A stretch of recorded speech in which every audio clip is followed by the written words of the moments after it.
न्याय की बुलंद आवाज में आप सभी का स्वागत है। आज हमारे साथ सामाजिक कार्यकर्ते गौश शेख, जो कि अभी नगर पालिका निवडणूक में उस निवडणूक के अखाड़े में उतरे और उनका पक्ष शिवसेना है।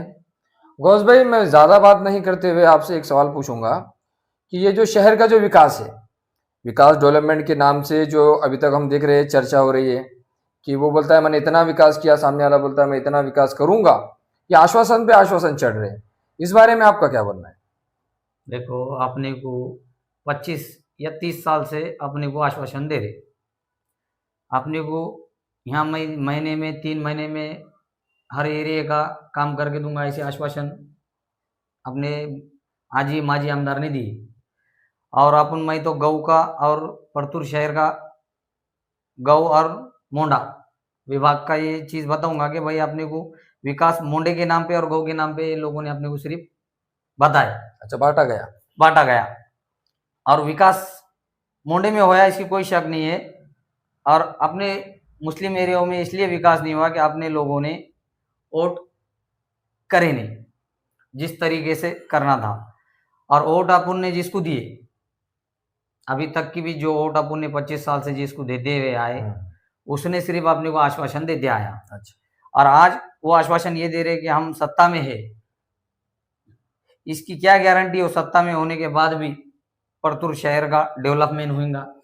अब जैसा कि आप देख सकते हो, यहाँ पर अजित दादा उप मुख्यमंत्री, देवेंद्र फडणवीस और अपने उप मुख्यमंत्री शिंदे, इनके बच्चे का यहाँ पर आगमन हुआ था। अच्छा। और उन्होंने हर बार यही कहा कि परतूर जो विकास से डेवलप मतलब विकास से वंचित है, हम उसका डेवलपमेंट करेंगे। और उसी कारण कल मुख्यमंत्री देवेंद्र फडणवीस की सभा हुई, वहां पर 700 कोटी रुपए का सवाल किया गया। 700 कोटी रुपए बबनराव लोनीकर को परतूर के विकास के लिए दिए गए। इस बारे में आपका क्या बोलना है? कितना विकास हुआ 700 कोटी में? 700 कोटी में जो भी विकास हुआ तो मोंडे में हुआ, गौ भाग में कुछ एरिया में हुआ, जैसा उनके जहाँ कार्य करते हैं उस एरिया में उनका काम हुआ बबनराव लोनीकर का। और जो आपने जो ये 98 लाख रुपए जो सभा गिरा के आए, इसमें तो अगर ये 98 लाख रुपए मेरे हाथ में आते तो मैं नई जगह लेके नया सभागृह बना सकता था अपने परतूर शहर के लिए, जो 98 लाख रुपए। दूसरा सवाल, हेल्थ और आरोग्य की अगर बात की जाए तो यहाँ से 4 किलोमीटर सरकारी दवाखाना है। तो सरकारी दवाखाने को जाने के लिए एक तो वहाँ पर रिक्शा नहीं लगते। तो मौजूदा सरकार को लेते हुए, जैसे कि आप खुद नगर पालिका की निवडणूक को खड़े हैं, इसके लिए आप कुछ समस्या मतलब इसके लिए आप कुछ सुधार कर सकते हो? इंशाल्लाह अगर अपन कामयाब हो गए तो यहाँ सबसे पहले अपने शहर के सरकारी दवाखाने के लिए प्राइवेट एम्बुलेंस अपने सरकारी दवाखाने में खड़े रहना, ये बहुत ज़रूरी। अपन जब भी पेशेंट लेके जाते हैं अपनी एम्बुलेंस रहती वार्ड पे, जब तक पेशेंट 19-20 पे आ जाता। और उसके बाद वहाँ पर महिलाओं के लिए कोई लेडीज डॉक्टर नहीं है। सुविधाएं तुमको मालूम यहाँ के सरकारी दवाखाने की कैसी है। यहाँ से परतूर शहर के सरकारी दवाखाने से अच्छी सुविधा मंठा शहर के लिए, मंठा शहर में है जी। और अपने यहाँ पर सीरियस मैटर के लिए कोई स्पेशल सर्जन नहीं है, जैसे कि हार्ट का हो गया या लेडीज के लिए सीजर का हो गया, इसके लिए महिला डॉक्टर नहीं है यहाँ पे। हाँ। उसके लिए सर्जन अपने पास नहीं है। तो मैं अपने आजी माजी आमदार जो भी है, इन्होंने अपन ने इसके पहले वहाँ पर अर्ज भी दिए हमने कि भाई यहाँ महिला डॉक्टर लेडीज के लिए चाहिए, वो अभी तक उसका कोई रिजल्ट नहीं आया। जैसा कि अभी नगर पालिका की निवडणूक चालू हो चुकी है, 3 से 4 दिन रहे हैं, मतलब नगर पालिका की निवडणूक शुरू, मतलब 3-4 दिन रहे वोटिंग के लिए। और इसी समझ लो अभी लोग अलग अलग आश्वासन दे रहे हैं। कोई बोलता है हम विकास करेंगे, कोई बोलता है हम तुम्हारा ये काम करेंगे, कोई बोलता है हमारा वो काम करेंगे। जो भी समस्या है उसका समाधान अभी तक तो 35 साल से यहाँ पर नहीं हुआ। आप मोहन अग्रवाल, जो कि आपने इससे पहले कहा था कि मोहन अग्रवाल यहाँ पर विकास पुरुष के नाम से जाने जाएंगे, और मोहन अग्रवाल की ही सीटा यहाँ से हम चुन के लाने की जिम्मेदारी, अब सबसे ज्यादा आपको दिग्गज बोल के वहां से चुना गया गौस भाई। इस बारे में आपका क्या बोलना है? कैसा आपका डेवलपमेंट रहेगा, कैसी आपकी रणनीति रहेगी, आप किस तरह से काम करोगे? देखो, परतूर शहर में मोहन सेठ अग्रवाल काम के नाम पर जाना जाते हैं और ऐसा नहीं कि उन्होंने परतूर के कोने कोने में काम नहीं किया। हालांकि कोई मत उनको अपने दिए नहीं अभी तक का भी।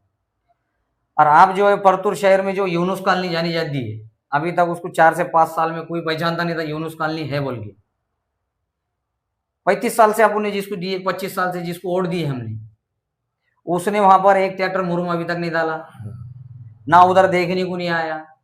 और आज वहां पर ऐसा राजकारण हो रहा, परतूर शहर का पूरा राजकारण जो हो रहा है यूनुस कॉलोनी पे हो रहा। वहां पर यूनुस कॉलोनी पे जो राजकारण हो रहा इसलिए हो रहा कि वहां पर लोग खमीर खोट है, उनको मालूम है उनको वोट कहाँ पर डालना है और किस आदमी को डालना है। अच्छा, ये नगर पालिका की हर बारी वही टूटा फूटा सवाल आता है कि विकास के नाम से करेंगे, ये करेंगे, पर अभी का जो नजरिया देखते हैं तो वहां पर विकास और भेदभाव और दूसरा विषय कहीं ना कहीं तो भी किसी न किसी जाति को लेते हुए वहां पर मतदान हो जाएगा, ऐसा लोगों में चर्चा है। ऐसा जातिवाद तो मैं तो बोल रहा अपने में ही चल रहा कि भाई बिरादरी वाइज वोट चल रही, उसमें आदमी नहीं देखा जा रहा कि आदमी काम का है या नहीं है। मैं भी जो खड़ रहा मेरे खानदान के भरोसे पे खड़ रहा, मेरे वोट ज्यादा है और मेरा खड़े रहना वहां सबको मालूम है क्यों जरूरी है। नगर परिषद के अंदर काम नगर सेवक से ज्यादा हम 4 लोग करते, इनको नगर सेवकों को खुद नहीं मालूम इनका काम क्या है बोल के अभी तक नहीं, इनके कुछ काम हमको करना पड़ते। अब जैसा कि परतूर शहर में गौशेख ये जो नाम बुलंदी पे है, हमारे चैनल के माध्यम से भी आपके हमने कई न्यूज़ कवर की है और देखा है परतूर में आपके जो फॉलोअर्स है ज़्यादा हैं, जो कि हक के लिए, न्याय के लिए आप आवाज़ उठाते हो। इसी तरह आप जैसा कि आप सामाजिक में जो काम करते थे, अब जैसा कि आप नगर पालिका निवडणूक में जैसा आप चुन के आते हो, तो लोगों के लिए क्या करोगे? इंशाल्लाह हम उनके लिए, लोगों के लिए तो सबसे आगे खड़े रहेंगे।